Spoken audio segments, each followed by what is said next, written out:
Allah subhanahu wa ta'ala created this entire universe, everything that we see, as a means of benefit to us, and that's what really makes it amazing. Allah subhanahu wa ta'ala, He says, Allahu alladhi khalaqa as-samawati wal-ard wa anzala min as-sama'i ma'an fa akhraja bihi min ath-thamarati rizqan lakum. That Allah subhanahu wa ta'ala is the one who created the heavens and the earth. And He sent down from the heavens rain, فَأَخْرَجَ بِهِ مِنَ الثَّمَرَاتِ رِزْقًا لَكُمْ, producing fruits for you, producing sustenance for you, so that you can survive. وَسَخَّرَ لَكُمُ الْفُلْكَ لِتَجْرِيَ فِي الْبَحْرِ بِأَمْرِ. And Allah subhanahu wa ta'ala, provided for you the seas, and He provided for you ships so that you could sail through these seas. وَسَخَّرَ لَكُمُ الْأَنْهَارِ. And Allah subhanahu wa ta'ala put the rivers at your service. وَسَخَّرَ لَكُمُ الشَّمْسَ وَالْقَمَرَ دَائِبَيْنِ. And Allah placed the sun and the moon in their circuits. وَسَخَّرَ لَكُمُ اللَّيْلَ وَالنَّهَارِ. And Allah put at your service the night and the day. وَآتَاكُم مِّن كُلِّ مَا سَأَلْتُمُ. And Allah subhanahu wa ta'ala, He says that He gave you everything that you need to survive. وَإِن تَعُدُّوا نِعْمَةَ اللَّهِ لَا تُحْصُوهَا. And if you were to try to count one of the blessings of Allah subhanahu wa ta'ala, you would not be able to do so. إِنَّ الْإِنسَانَ لَظَلُومٌ كَفَّارٌ. And verily man is unjust and ungrateful. And when you really think about it, that Allah subhanahu wa ta'ala, without us asking for anything, without us doing anything, Allah subhanahu wa ta'ala provides all of this for us. And a lot of times we take that for granted, right? We take the earth for granted. We take everything that's been provided to us for granted. I remember a scholar once saying, when's the last time you walked outside and you saw some flowers and you said, oh Allah, for me, right? Allah subhanahu wa ta'ala placed those flowers there for you, right? Because we just take it for granted. Whereas if someone brought you, a cheap bouquet from a grocery store, then you would thank them for that. But you don't thank Allah subhanahu wa ta'ala for everything that's been provided for you here. There was a man by the name of Zayd ibn Amr ibn Nufayl. May Allah be pleased with him. This man who died before the Prophet ﷺ received revelation, but was a man of tawheed, was a man of monotheism. And when he used to see the people slaughtering their animals in the names of other gods, he would say, Allah subhanahu wa ta'ala provides you these animals. Allah provides you the rain that produces fodder, that produces the food, and that produces the sustenance for you and your animals, and then you go and you slaughter in the name of other than Allah subhanahu wa ta'ala. So it doesn't make any sense that Allah gives you so much in all of this, that all of this functions in a way that benefits you. Allah mentions constantly how this benefits us. So Allah mentions the creation of the heavens and the earth. Allah mentions the sun and the moon and our knowledge of night and day. لِتَعْلَمُوا عَدَدَ السِّنِينَ وَالْحِسَابِ. So that we could properly keep time and we could properly benefit from that. Could you imagine if we couldn't figure out when night and day would be, and if we didn't know how old we were, and if we couldn't figure out timings and calculations and so on and so forth? Allah Azza wa Jalla, He says, هُوَ الَّذِي جَعَلَ لَكُمُ الْأَرْضَ ذَلُولًا فَامْشُوا فِي مَنَاكِبِهَا وَكُلُوا مِنْ رِزْقِهِ وَإِلَيْهِ النُّشُورِ. That He is the one who made exclusively for you, lakum, this entire earth, ذَلُولًا. ذَلُولًا means to be extremely submissive, that this earth is extremely submissive to you. فَامْشُوا فِي مَنَاكِبِهَا. Walk its shoulders, in the sense, walk its mountains, its valleys, walk upon its surface. وَكُلُوا مِنْ رِزْقِهِ. And eat from its sustenance. وَإِلَيْهِ النُّشُورِ.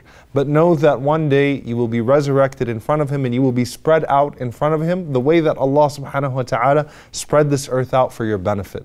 And there is much to take from this. If you look at the surface of the earth here, Allah is saying He made it special for us. The surface of the earth is easy to tread. Imagine if the surface of the earth was all like mountains, if we all had to live in regions that were rough and difficult to walk on. Allah subhanahu wa ta'ala, He made it easy for us to tread. But at the same time, He made the surface soft enough to where you could dig into it, and you could plant things, and you could build in it, so you could construct within it, you could build from its materials. Allah subhanahu wa ta'ala, He made this, He gave us fertile soil so that we could plant things, so that the earth can benefit us in ways that we can't imagine, in ways that we can't see. But at the same time, Allah subhanahu wa ta'ala, He made the earth stable enough and firm enough, while also creating gravity, so that we're not just flying all over the place. So subhanAllah, the earth in many ways is a contradiction. But Allah subhanahu wa ta'ala has perfected it in that sense, so that we are able to benefit from it in every way possible, without feeling any sense of ingratitude to Allah subhanahu wa ta'ala, while constantly being reminded of the blessings of Allah subhanahu wa ta'ala upon us. And at the end of the day, the earth and the environment, all of this will testify for us or against us on the Day of Judgment. The Prophet ﷺ, he mentions this numerous times, right? Things, the earth testifying for us or against us, the animals, the creatures, all of the creation of Allah subhanahu wa ta'ala has a right upon us. So when you litter the earth, you are littering one of the signs of Allah subhanahu wa ta'ala. You are not doing justice to it, and it might testify against you on the Day of Judgment as a result of that. And one thing that's very important to take into consideration here as well, that a lot of times we become so comfortable and we fail to recognize the blessing of Allah subhanahu wa ta'ala upon us with the earth. And so Allah subhanahu wa ta'ala warns us routinely with things that we have become used to. So sometimes rain is good news, sometimes it's bad news, right? And in fact, Hud alayhi salam, Allah subhanahu wa ta'ala tells us in Surah Al-Ahqaf that when Hud alayhi salam addressed his people and warned them, and the clouds formed and the clouds started to come towards them, they said, هَذَا عَارِضٌ مُمْطِرُنَا. This is just a cloud that's bringing us great rain. But instead Allah subhanahu wa ta'ala says, بَلْ هُوَ مَسْتَعْجَلْتُمْ بِهِ. Rather this is what you were hasty for. This is the punishment coming from Allah subhanahu wa ta'ala. So that you don't become too comfortable. So in a way that you would forget your purpose and you would forget to express gratitude to Allah subhanahu wa ta'ala, and you would forget the Day of Judgment.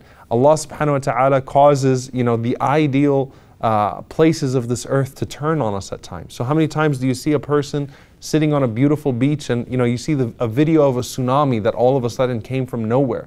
And that's really what it is, that every part of this earth, every part of earth that you're on, anywhere that you live, you have to be afraid of something. So, here in the States, if you live in a certain part of the region in the south, then you've got to worry about hurricanes all the time. Then if you live in the west coast, you've got to worry about earthquakes. Then if you go a little bit south or north, you got to worry about wildfires. Then if you're in the northeast, you've got to worry about, the constant blizzards and the snowstorms and things of that sort.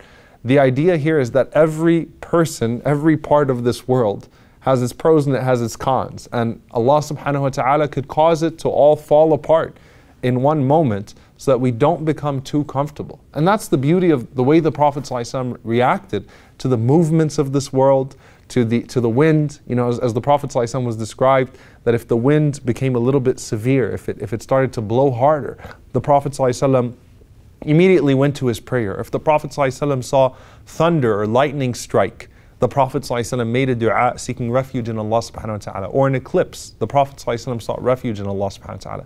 Not because Rasulullah ﷺ was assigning any superstitions to any of these things, but the Prophet ﷺ was teaching us the proper way to react, to remember that Allah subhanahu wa ta'ala is fully in control, and all of this will one day fall apart and we would be returned to Allah subhanahu wa ta'ala.